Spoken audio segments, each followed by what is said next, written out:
Michael Barnes, a storyteller who held power to account.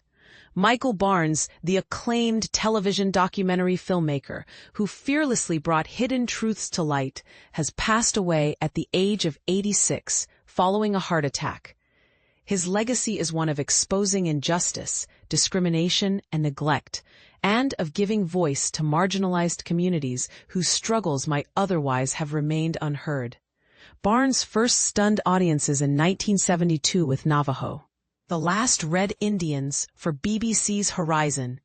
Spending 6 immersive weeks on the Navajo reservation in northern Arizona, he explored how America's largest surviving Native American tribe fought to preserve its traditions in the face of industrial encroachment, particularly coal mining devastating their land.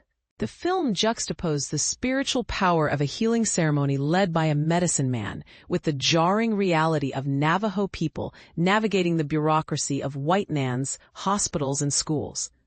His closing warning, narrated by Duncan Carse, pointedly declared, "This could begin the final, tragic act in the destruction of what remains of the first Americans." That statement still sparks debate. Was Barnes predicting an inevitable cultural collapse? Or issuing a rallying cry for resistance? This project ignited a lifelong fascination with indigenous cultures. In Geronimo's Children, 1976, Barnes chronicled the Apache effort to reclaim their traditions and build economic independence. 3 years later, in The Long Walk of Fred Young, he told the almost mythical tale of a man of Navajo and Ute heritage who walked barefoot through snowy mountain ranges, only to become a nuclear physicist specializing in laser fusion. Barnes wasn't just recording history. He was showing the many faces of cultural collision and perseverance. His British-based Horizon works were equally fearless.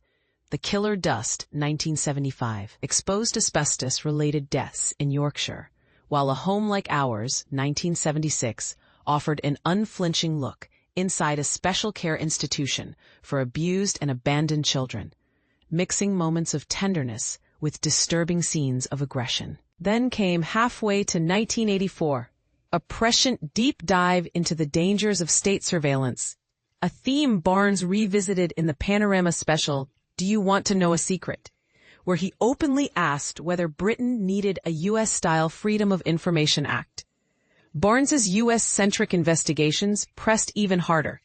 In The Secret File on Citizen K, 1987, he examined the chilling case of journalist Penn Kimball, wrongly accused by the FBI and CIA of communist sympathies, a stark warning about unchecked government surveillance. His earthquake documentaries, The City That Waits to Die, 1970, and The Quake of '89, The Final Warning, 1990, accused public officials of complacency in the face of inevitable seismic disaster. Was Barnes simply reporting, or was he accusing systems of deliberate neglect? Born in Red Hill, Surrey, the son of insurance salesmen Cecil and Lily, née Hennessy, Barnes attended Purley Grammar School before earning an English degree at Keble College, Oxford. Starting in newspapers with the Newcastle Journal, he transitioned to television in 1964 with BBC Two's educational segment Revolution Round the Corner. From there, he moved to Tomorrow's World, becoming a producer by 1966. His career was dotted with high-profile personalities and controversial themes. Jessica Mitford, The Honorable Rebel, 1977, exposed aristocratic ties to fascism and FBI targeting of civil rights activists.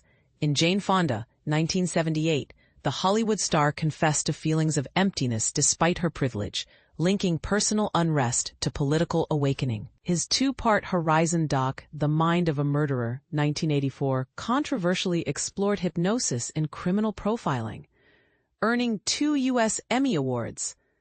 Barnes closed his BBC career with The Pyramid Builders, 1993, and Secrets of Lost Empires, 1996, later producing Secrets of Lost Empires 2, 2000 independently. Inspired by Mitford's critique of the American funeral industry, he investigated corporate incursions into Britain's funeral services for ITV's World in Action. Later works included Machines Time Forgot, 2003, and Dogfight over Guadalcanal, 2006.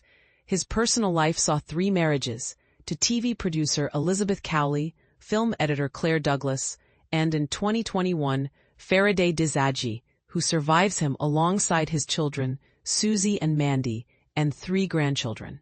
Barnes's work repeatedly asked uncomfortable questions about power, privilege, and truth. And now his absence prompted one more.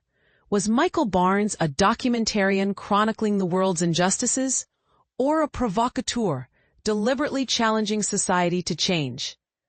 What's your take? Should documentarians remain detached storytellers, or like Barnes, become catalysts for reform?